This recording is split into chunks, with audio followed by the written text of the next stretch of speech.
रात को क्या हुआ ऑपरेशन? ये टीएलपी वाले निकले, एक दो दिन वहाँ पे रुके भी मुरीद के, ये जा रहे थे इस्लामाबाद, तो रात को एक ऑपरेशन हुआ है। और क्या इससे पहले कोई थी बातचीत कि भाई ये ऑपरेशन इस तरह से करने जा रहे हैं या क्या है? और फिर बड़ी ख़तरनाक बातें हैं कि जी साद रिजवी और उनके भाई दोनों को ज़ख्मी हुए हैं, और अब वो कहाँ पे हैं, किसकी तहवील में है, ये ज़रा मैं जानना चाह रहा हूँ। सर देखें, उसमें हम पहले ऑफ द रिकॉर्ड एक गुफ्तगू कर रहे थे कि बेसलेस लड़ाई नहीं लड़नी चाहिए। हाँ, ये मौलवी साहबान जो हैं इन्होंने बेसलेस लड़ाई लड़ी। अब जब 2 साल इसराइल ने जुल्म के पहाड़ तोड़ दिए यार, बच्चे मार दिए हज़ारों की तादाद, तो उस वक्त तो आप खामोश रहे। जब कोई दुनिया उठी है, चलो यार किसी बहाने जंग बंदी ख़त्म हो, भैया हम तो लड़ नहीं सकते उससे। कौन मुस्लिम कंट्री खड़ा हुआ है जिसने जाके इसराइल के खिलाफ कहा होगा जी मैं लड़ता हूँ? जब नहीं लड़ सकते तो फिर सुलह की तरफ एक बात चल रही थी, आपने बीच में अपना काम शुरू कर दिया। अब देखिए पाकिस्तान जो इस वक्त स्टेट है सर, हम हर तरफ से गिरे हुए हैं। इंडिया का प्रेशर है, इंडिया के साथ लड़ाई चल रही है, अफगानिस्तान के साथ लड़ रहे हैं, अपने अंदर लड़ रहे हैं। अपने अंदर हमारे 40 लाख दहशतगर्द बैठे, 40,000 दहशतगर्द बैठे हुए हैं यार, उनसे निमट रहे हैं। बलोचिस्तान वाली साइड अलग है, BLA वाला मामला। अब मैं अपने बंदे लेके वो भी सड़क पे आ जाता हूँ और हुकूमत को और स्टेट को ख़तरे में डालता हूँ। तो इसमें चूँकि बेसलेस मामला था तो हुकूमत ने इनको पहले समझाने की कोशिश की कि जी आप रुक जाएं, ये काम ना करें। ये सर लड़ते लड़ाते ये मुरीद के चले जाते हैं। तो ऑपरेशन से एक रात पहले कुछ उलमा हजरात, अच्छा, कुछ हुकूमती टीम वो बात करती है, मुलाकात होती है। वो कहते हैं कि जी आप लोग वापस चले जाएं।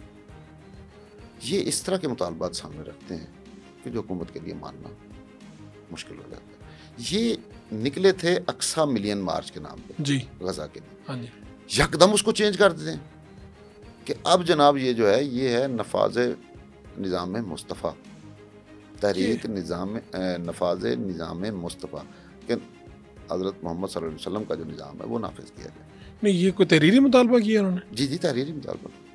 इन्होंने कहा जी हमने तो उसको बदल दिया अक्सा मिलियन मार्च को, वो तो हो गया, चले अब ये कर। क्योंकि मैं जो उनके इंटरव्यू देख रहा था, साद रिजवी साहब ने कहा जी हम सिर्फ इज़हार यकजहती के लिए जा रहे हैं, वहाँ पे जाना चाहते हैं, इज़हार जो भी होगी या सुलह होगी ठीक है, हम यकजहती करके वापस आ जाएंगे।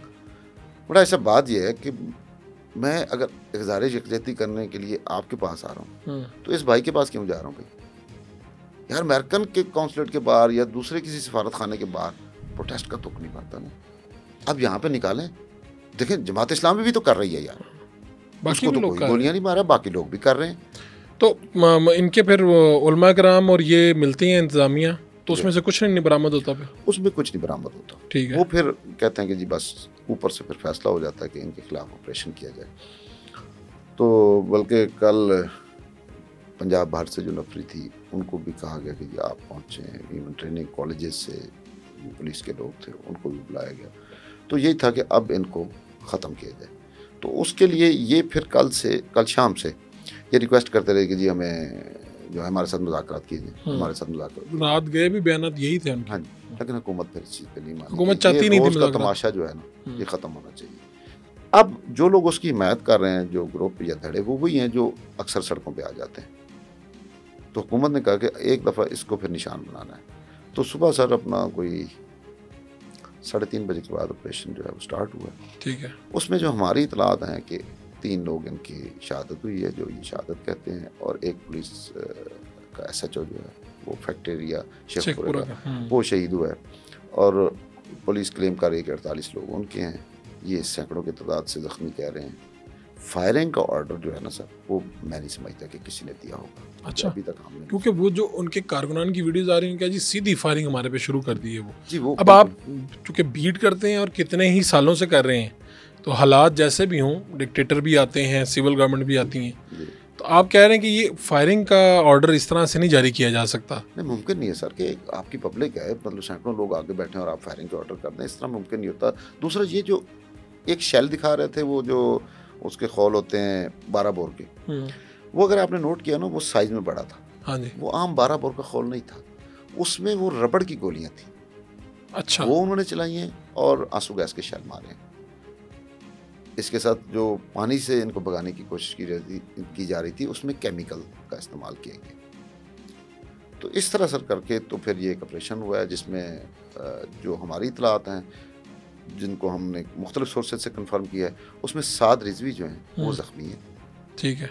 अंस का इन्होंने पहले चलाया कि वो शहीद हो चुके हैं, लेकिन अब वो कहते हैं कि नहीं शहीद हुए। तो हमारी इतलात ये है कि दोनों पुलिस की हिरासत में है। अच्छा, और दोनों सही हैं, सही सलामत है। चलें, ये तो एक ठीक। और क्या फायर लगे हैं उन्हें?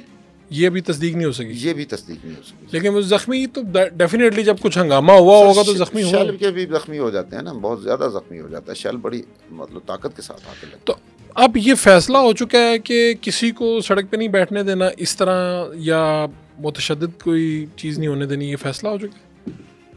फैसला इस लिहाज से हो चुका है सर कि बेसलेस चीज़ों के ऊपर नहीं। अब एक ख़ानदान है, उसके साथ कोई जुल्म हुआ है, कोई मामला बना है, वो आके खड़ा हो जाता है, या कोई तहरीक है जिनके साथ ज़्यादती हुई है वो हो जाता है, तो उनको कंपनसेट किया जा सकता है। लेकिन मेरे पास वजह ही नहीं है सड़क आके ब्लॉक करने की।